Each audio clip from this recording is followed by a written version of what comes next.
screen here the banner that says self-care for the soul. Thank you so much for that. So please go ahead, Dr. Brown, and define for us the meaning of cognitive distortion. Remember, for those of you visiting, you can go ahead and put your idea of what you think it means in the chat. We'll see if it lines up with what Dr. Brown says. Dr. Brown? Yes. What does cognitive distortion mean? Well, putting it very, very simply, okay? Cognitive distortions are what we tell ourselves. When we do our self-talk,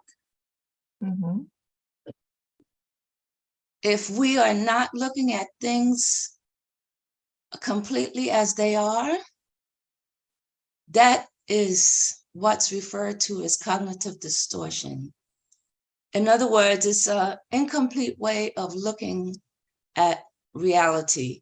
You're looking at reality through the lenses of some past experience. Some past experience, okay. Is there any other, Genevieve, do you have any other perspective on that? I think it's a very good description. I will maybe add that sometimes it's labeled like the bad or the negative thinking pattern. So negative thinking pattern. Okay. From what I read, it says that a distortion is anything that's twisted outside of its natural realm. It's definitely negative. And so it definitely supports what Dr. Brown has said. In the past, we've talked about many different types of distortion, but today we're going to focus on should statements. And from that vantage point, Dr. Brown, tell us why should statement is considered a distortion. Can you hear me? Dr. Brown has disappeared. Dr. Brown connection has disappeared. So the resistance continues, but I'm going to just go ahead and carry on. I know that a lot of us, we are in different seasons of our life. From that perspective, I'm talking about the fact that we have seasons. Right now we're in fall. Fall just started. So depending on the season that you're in your life, you're probably concerned with either reaping, sowing, or you're nurturing. We're hoping that you're not nurturing should statements. Dr. Brown is back. So we're going to ask her to define what it means to have a cognitive distortion known as a should statement. Why is it considered a distortion, should statements? Because I say I should all the time. I should do this, I should do that. I should wake up at 5. I should be studying for my exam. I should. What's wrong with that? I mean, this sounds perfectly normal to me. What's wrong with it, Dr. Brown? Well, what's wrong with it is, well, when someone uses should statements all the time, they're showing doubt. They're showing doubt? Really? You're caught between what you feel you need to be doing and what you are doing. Okay, so but why is that a distortion? I mean, I don't see the big deal. I should, but I'm not doing it. But it's not necessarily distortion. It's just, life. I should be doing that, but I should be doing A, but I'm doing B. When does it become a distortion? It became a distortion when you were unable to make a decision about what you wanted to do and follow through with it. Okay. You're By the going way, in welcome opposite. Ayo, welcome Lala, welcome Patricia. Sorry, Dr. Brown. Please make this conversation lively. Please interrupt, interrogate, and insist on questions. So carry on, Dr. Brown. I'm sorry to interrupt. Okay. I forgot where I was. Yeah, you were explaining, Angela asked, when did it become the distortion? Because I'm agree with Angela because we, you know, I like to have uh, a very disciplined life. So I use this word, almost my whole day. I should do this. I should do this. I should do this. So I would have the same question as Angela. When did it become a distortion? Because it sounds like, discipline. We should do this. We should do this at this time and this. So if you can maybe describe one or two example that we Well, can, yeah. let me say this. When did it become a problem to decide to do X as opposed to going between X and Y? Now, the problem with should statements is it leaves you feeling anxious. Yep. You do it long enough, it could lead to depression. But because you're basically saying to yourself, I'm not okay. I'm not able to make a decision and follow through with it, whether it works or whether it doesn't work. If it works, it works. If it doesn't work, find another way. But basically, it's like, I don't know if you ever heard of this little animal. I used to have it in a stuffed animal on my couch. It's called a push me, pull you. And it's a llama with two heads. And you can imagine if that llama decides it's going in a direction and there's two heads, it's not going to go anywhere because there'll be equal forces pulling in opposite directions. And that so the distortion, it becomes a distortion when it starts to create negative emotions, is what it sounds like. Anxiety, fear, pressure, worry. That's when it becomes a distortion. Just to say I should do this is not necessarily a distortion. It's just when it becomes the degree to which you indulge in should statements, that's when it's a distortion. Is that correct? Well, it's a distortion when you put yourself in a position where you cannot make a decision and feel good about it and follow through with it. Okay. Yeah, imagine that will imagine, I don't know, you decided you want to date somebody, and you go, I should, but you don't, but you're not, oh, look, somebody put something on there. Okay. But you're stuck. Or if you're not stuck, whatever you do, you're not satisfied with it. You're thinking I should do something else. It's a heavy burden to carry. Yeah. Yeah. It's like a burden that you carry. It's like you all the time under pressure. And actually, we can say under pressure of yourself, because actually nobody put you this pressure but yourself. Yes. Like, yeah, you're always, I have to do this. I ought to do this.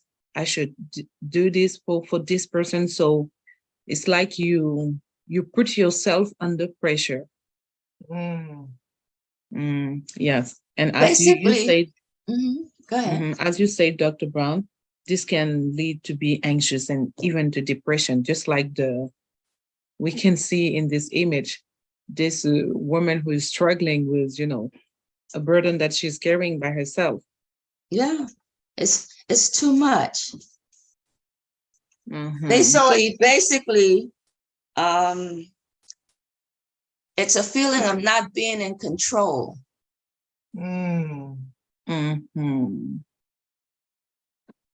does should statements tie in with the fact that we're women of faith, right? How does that tie in with the idea that we call ourselves Christians? How does it impact our Christianity? I can think of one scripture when I was thinking about this today. I think of the fact that Jesus says, come unto me, all who are laden and heavy burdened, and I will give you rest. And when I think of the impact of should statements, it doesn't sound like rest. So when we tie the scripture, when we apply the scripture to should statement, this distortion, Jesus is saying, just come to me because my yoke is easy and my burden is light. So I am making this correlation between the cognitive distortion and how God has a cure for it when we apply the scripture. Do you guys get that same implication when you put it together like that? I will say that it's true when you look at it at the lens of the faith, just like you.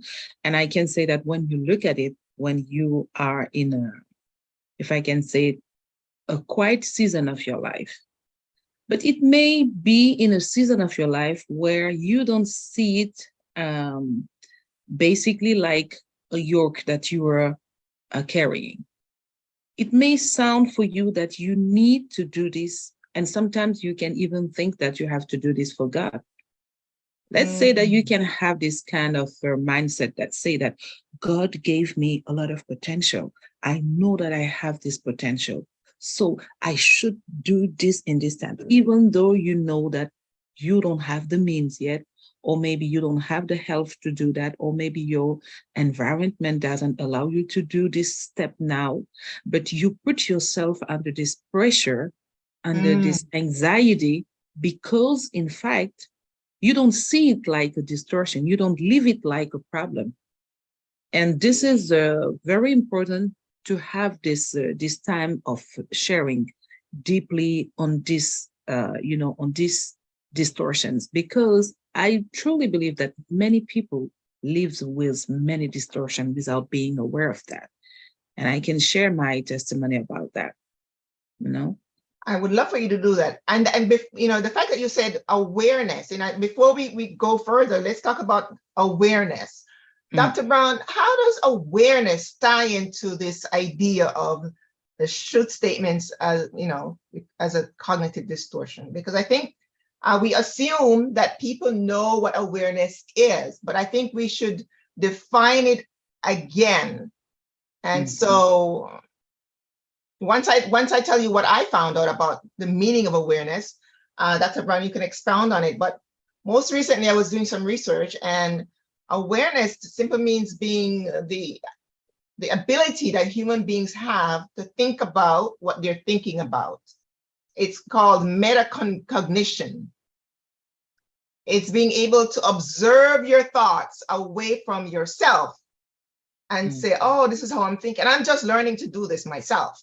Oh, I'm thinking this way and this, and I can see the pattern of how it's taken me down into a deep, dark hole. Before you know it, I'm depressed and anxious and really messed up. But a lot of times people don't know, most people don't know that they are unaware. We just think this is the way we think. I think this is the way it is because it's the way I think. But unless we're able to step aside and observe like an outsider, the way our thoughts are going, we stay stuck in this lack of awareness. Am I correct, Dr. Brown? Does it sound? Doctor, I'm always relying on a doctor. Tell me, yes? Well, yes, with anything, if you're not aware of what you're doing, you can't change it. But I think I would add another piece to it. And that is a piece that I hope that would help people not have to feel guilty or sad or any of the number of things that we usually feel that stop us from even looking at the fact that we have a cognitive distortion. Pretty basically, you grow up in an environment and you have a model, whoever raised you. And whatever model they have, you take it on. So you've taken it on for such a long time that you think it's a part of you. And it's something that the people around you took on because that helped them to feel safe. Whether they were in real danger or not is another story, but they felt that they were in some kind of a danger, and they took that way on of handling things. And as a child, well, you're just going to model the same thing too. The problem is that it messes with your confidence because you're never sure about what you're doing. And when you're doing things, in the world and business, nobody wants to deal with someone who's not sure of what they're doing. Well, I should have did this and I should have did that and I should have did. It's like, make up your mind already. My life depends on you. Don't be shooting over stuff. Oh dear.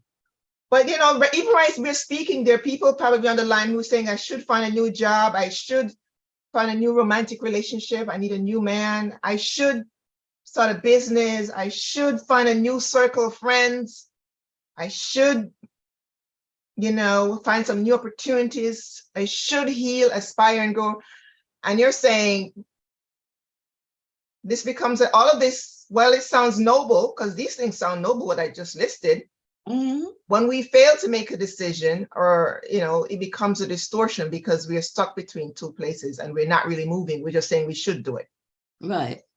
In other words, no matter what decision you make, you're always going to be second guessing whether it was the right decision. Yeah. That just sounds like a human thing though, but okay. Yeah. But it's good that I'm getting the awareness that it's a distortion. Yeah. Do we have any questions from the audience? Welcome again. Is there anything that you're shooting about that you think that you need to address? Hopefully this conversation will help you. But here we are trying to give birth to our promise, our possibility, our purpose, our potential. And so the reason why this conversation is so needed is because we are trying to go from our current attitude to get to the altitude. And within our altitude is where our promise lies.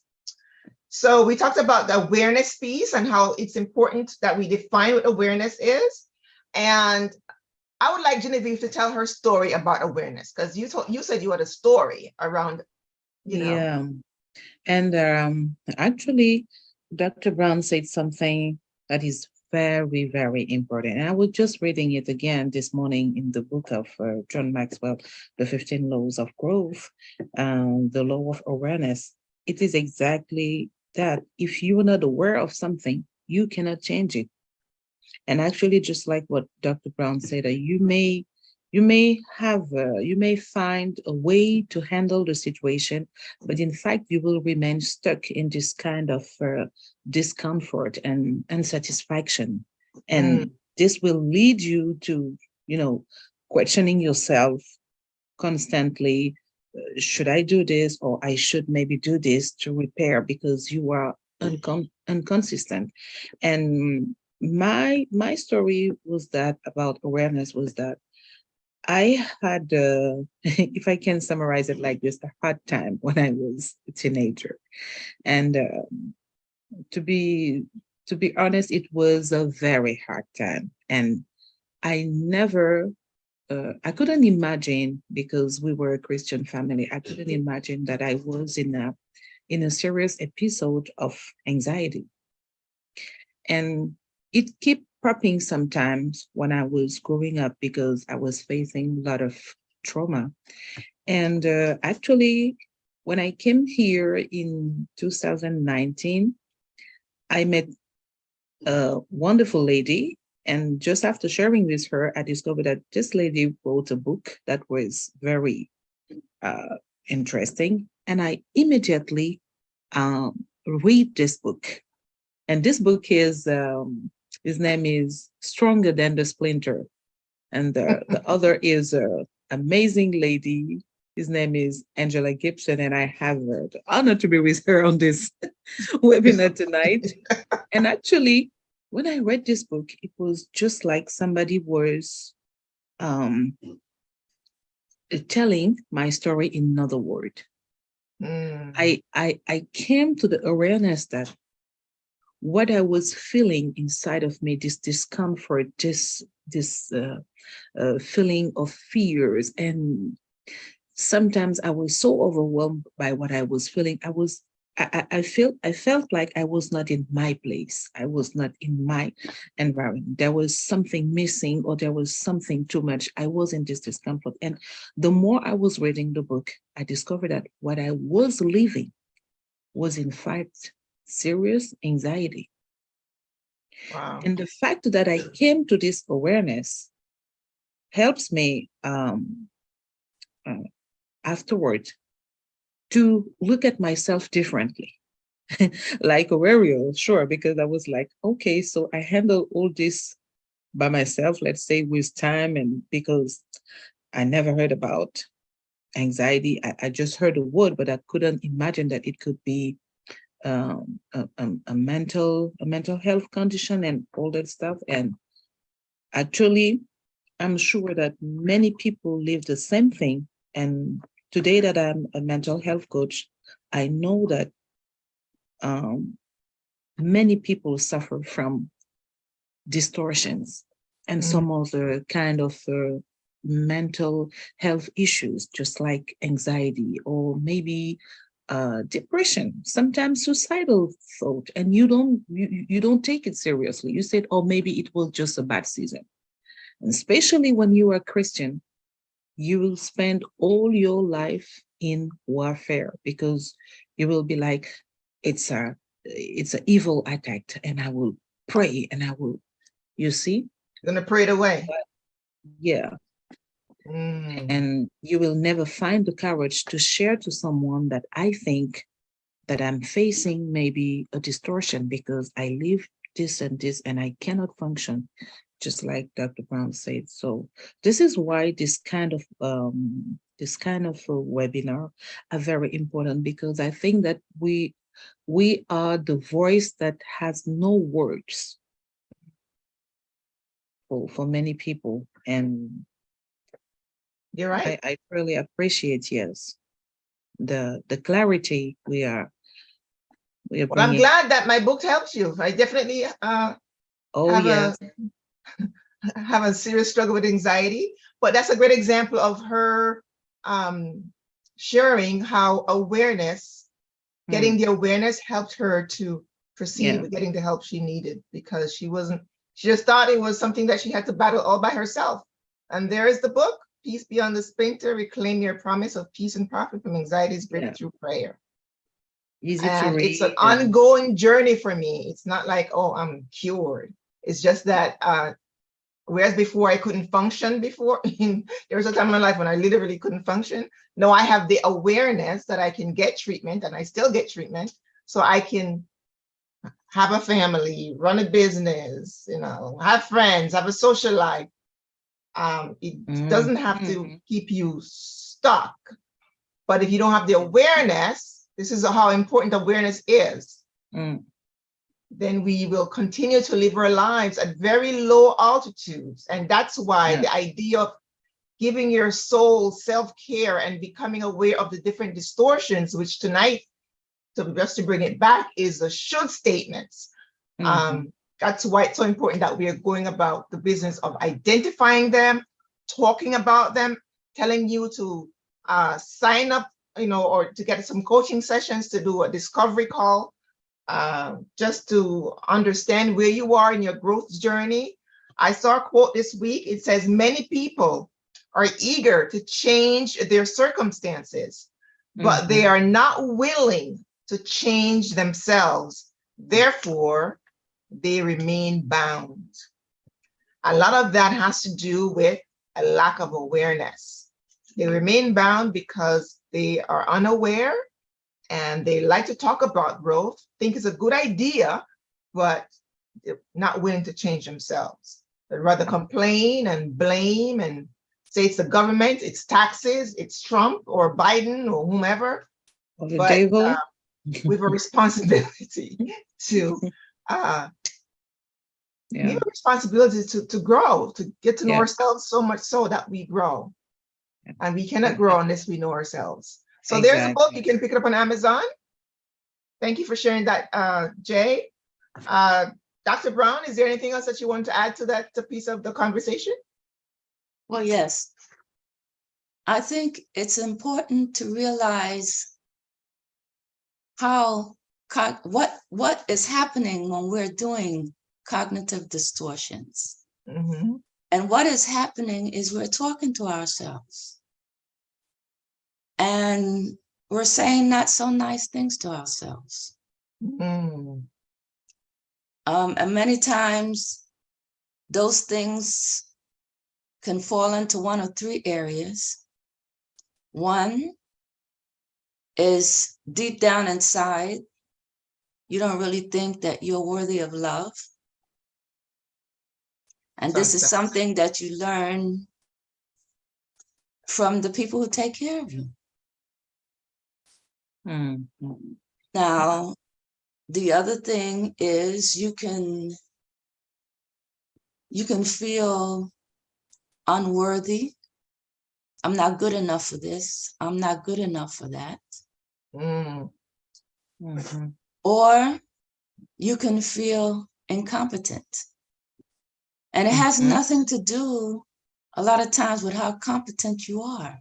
Mm-hmm. It's the message that you were given early in life. That unless something happens that you take the time to challenge it, you think it's true. And so, in a sense, when I think about the should statements, it's kind of like a chicken running around without a head. It's old-fashioned saying, you know? You lose your head. I don't know which way to go. I don't know what to do. The sky is falling, or any number of other things. Now, being in that kind of state distracts you. It's a colossal distraction from reaching your goal, whatever your goal is. And why? Because a lot of times we spend more time blaming ourselves, thinking we're not worthy. And it doesn't stop there in terms of being a problem. Because if you talk to yourself like that, guess what you're also doing? Talking to other people around you like that. Talking to people who are close to you like that. And that can feel like, hey, why can't you be satisfied with me? Why are you always looking to find something wrong? And that something wrong, you see, is not really something wrong. What it is you have a particular value and the other person's value may be different. But if you're feeling unworthy for whatever reason, it's very hard for you to take the time to listen to what the other person is feeling and saying. And, well, of course, it's always easier. This is a lot of tension inside of a person. So you're looking for a way to discharge this stuff. And one good way to discharge it is to blame. But guess what? That is not the solution to forming a close relationship. Actually, you're getting the complete opposite. You know, that's not what you want. That's not what you mean, but that's how it could be interpreted. Well, you said a bunch of things that sound so painful, Dr. Brown. You said a lack of love, you feel unloved. You think about the emotion behind these statements. The reason why you indulge in the impact of the truth statement is because you feel unloved, you feel unworthy, you feel incompetent. These are all things that I've felt at some point or another. You feel less than. We all feel those things from one time to the next. But now And we do it. The problem is it at a space where it's interfering with your personal relationship, with your business relationships, With your health too. with your health? Yeah. Yeah, because when Dr. Brown was talking about this, it brings to my mind immediately the challenge that many women face in their professional life, especially when they are in a field where there are many only men. They suffer from this cognitive distortion because they truly believe that they need to do more than the men to be respected, to be because most of the time there's this comparison in some field that it's not a woman field, and when some women are in this field, they tend to fight and to do more. I saw in the image that we share. I don't know if Jer has the other image we choose for the should statement, but it say that it's a kind of pressure that we put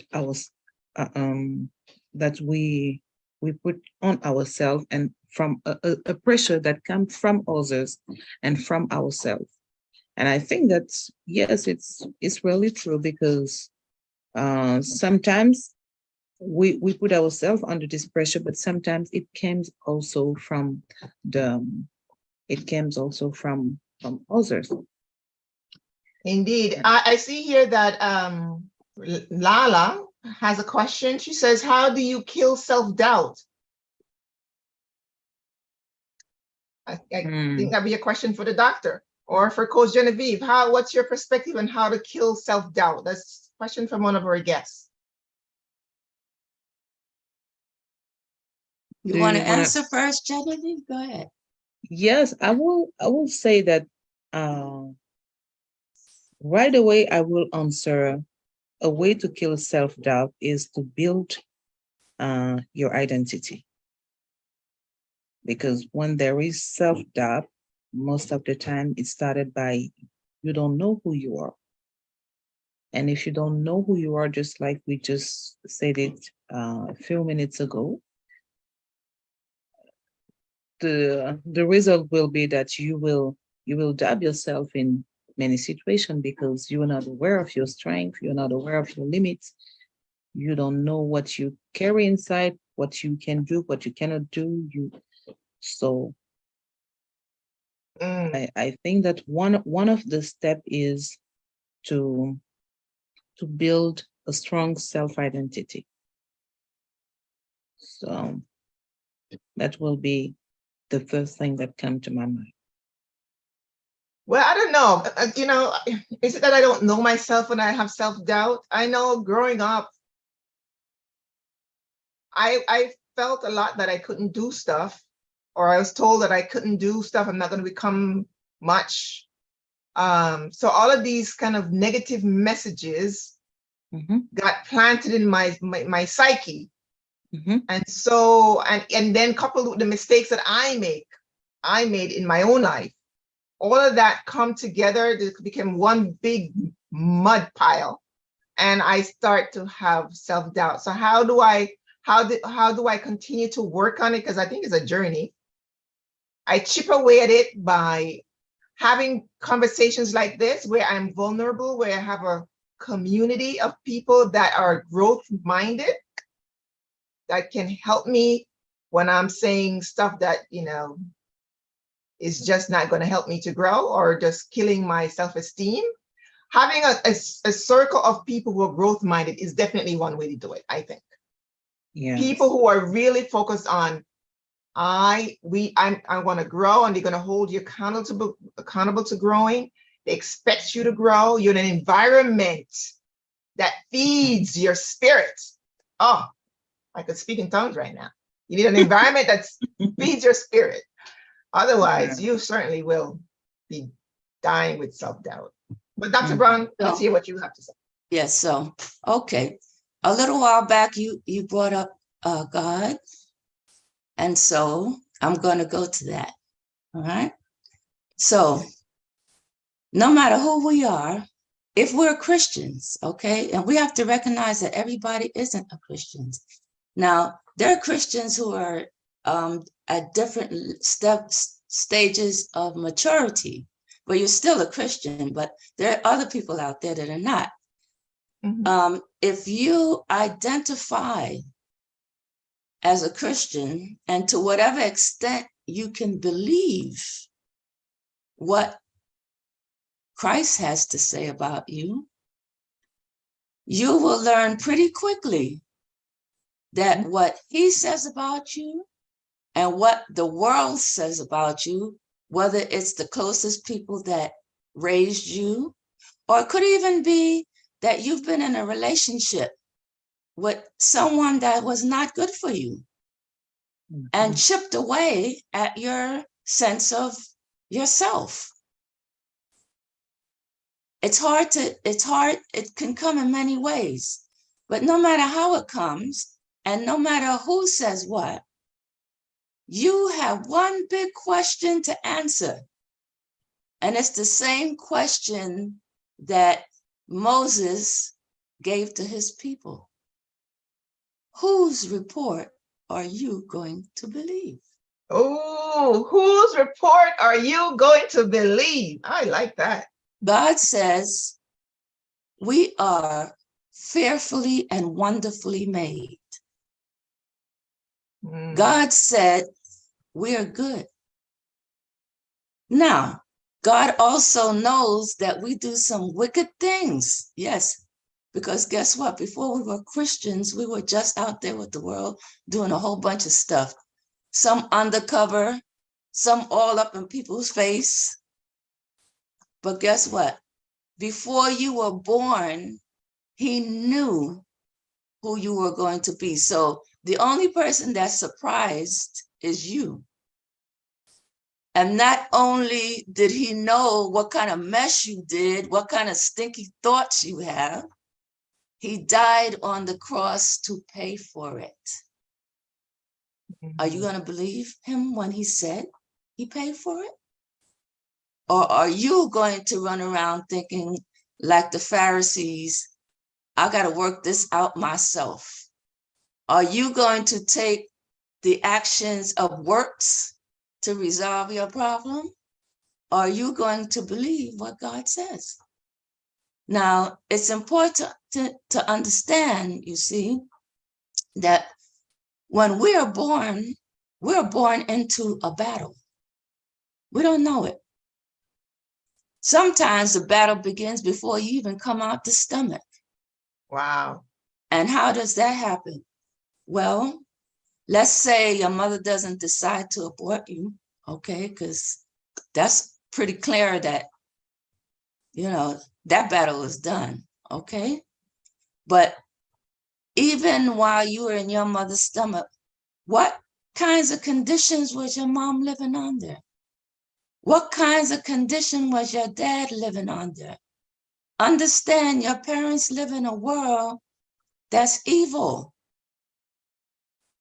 It's evil for everybody. It's been especially evil for Black folks. We are constantly told you are not okay with a million different reasons why. If you look through history, you will see a history of us trying to prove ourselves that we are okay from way back. Now, that has to create anxiety in mommy. And that anxiety goes into the baby. The baby picks it up. Wow. So that's why you have some baby, they're born and they are colicky. You can't soothe them. That's an attack from the womb. We have an enemy.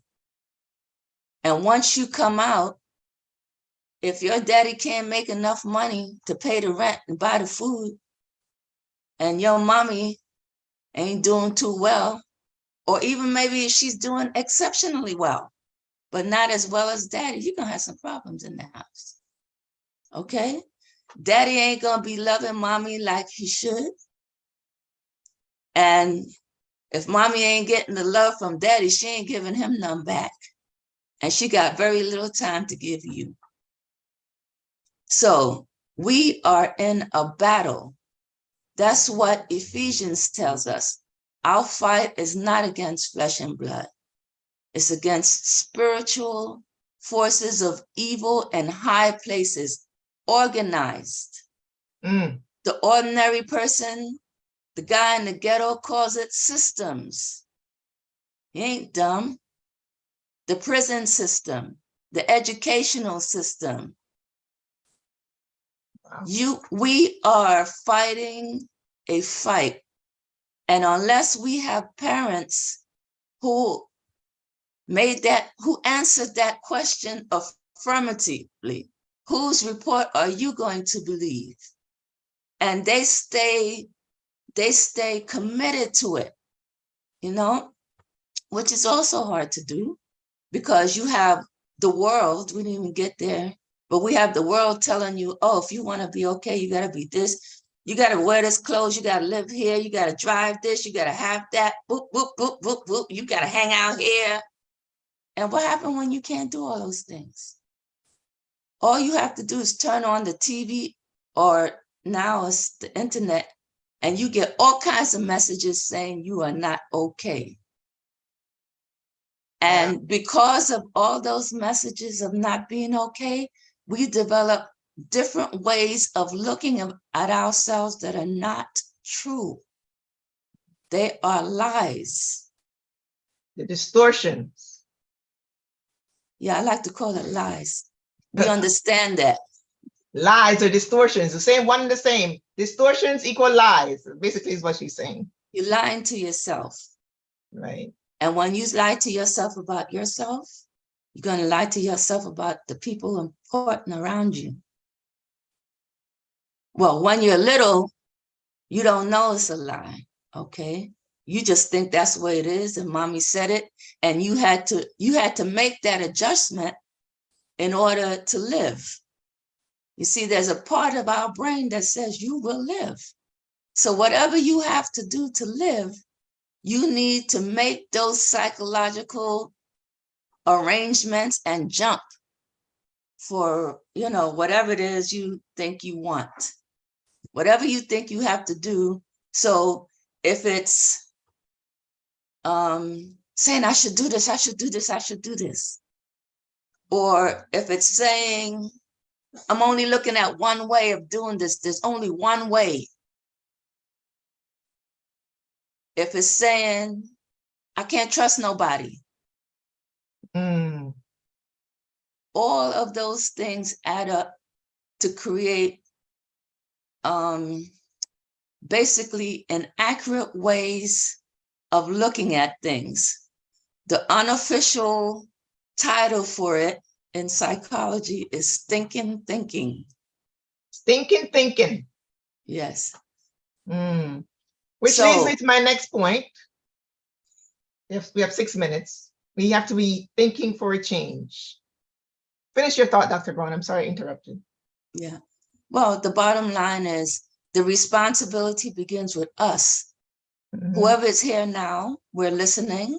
We can go on the internet and find out anything you want. You see, I'm pretty much convinced that until people are convinced that they have a problem, they're not going to look for a solution. Why would you look for a solution if you don't think you have a problem? Right. Oh, that doctor, she don't know what she's talking about. You've only been doing this for decades, but you don't know what you're talking about.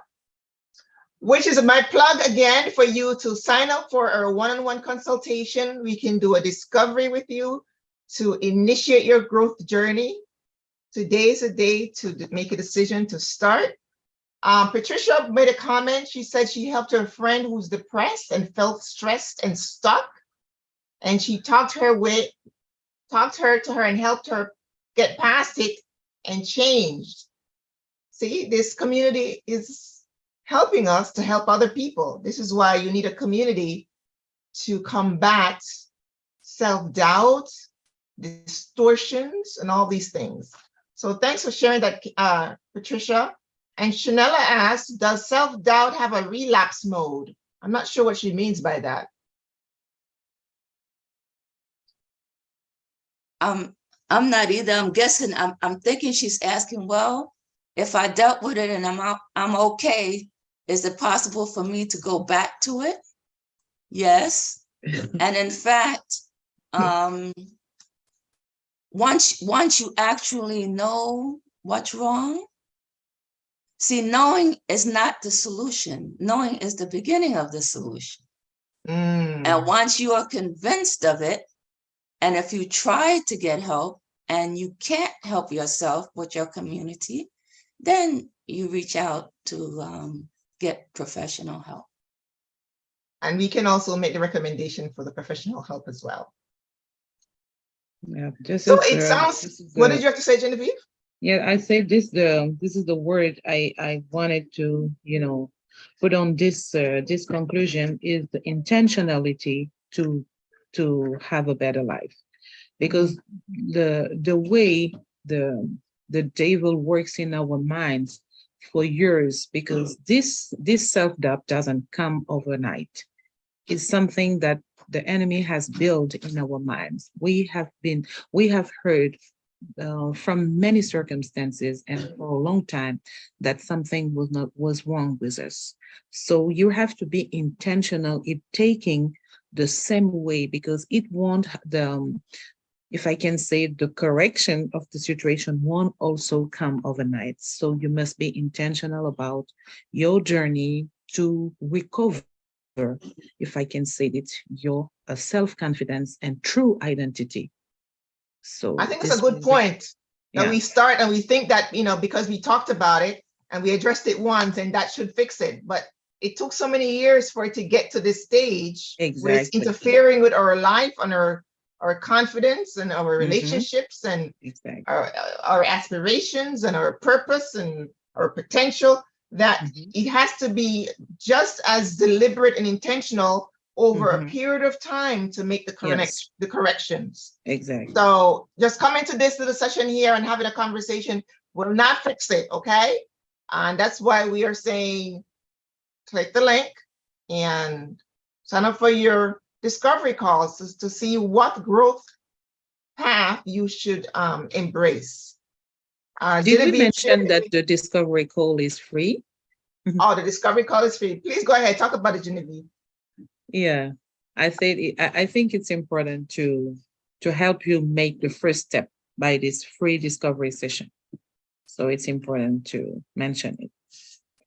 Yes. Genevieve shared a quote a couple of weeks ago that I really liked. She said, the secret of change is to focus all of our energy, not on fighting the old, but on building the new. Yeah. And that's the essence and, a reminder that we need a growth plan. A lot of us probably never even heard about a growth plan. I know I didn't. Growth what? You go to school for all these years and take math, English, calculus, this, that, and nobody ever talks about a growth plan, ever. What is that? But we need it so much. It's like essential. And because it's been overlooked so much in our educational systems, we get to a period in our life, we'll just feel stuck. We finished with school, but we are stuck. We got the degrees, but we are stuck. We know certain things, but we are stuck. And we don't know how to get out of it because we were never taught that a growth plan is actually necessary. It's like food. We have to decide to put ourselves on one.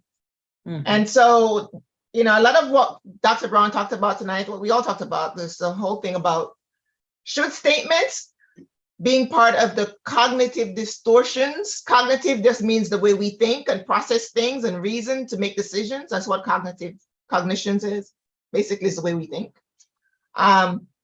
It starts with our thinking. And so I've been talking for a few weeks now about the idea that we need to think for a change. And in order to do that, we have to subscribe to the thinking framework, which says that we have to find a place to think our thoughts, place where you can go. I went to the park today by the water and I played Christian music and I rode my bike. It was so refreshing. A place to think our thoughts, a place to shape our thoughts. When you get a good thought, sit and give it some think time so that you can decide if these are good thoughts I'm having about myself. A place to stretch your thoughts. You need a community of people you can bounce it off and say, okay, is this thinking right?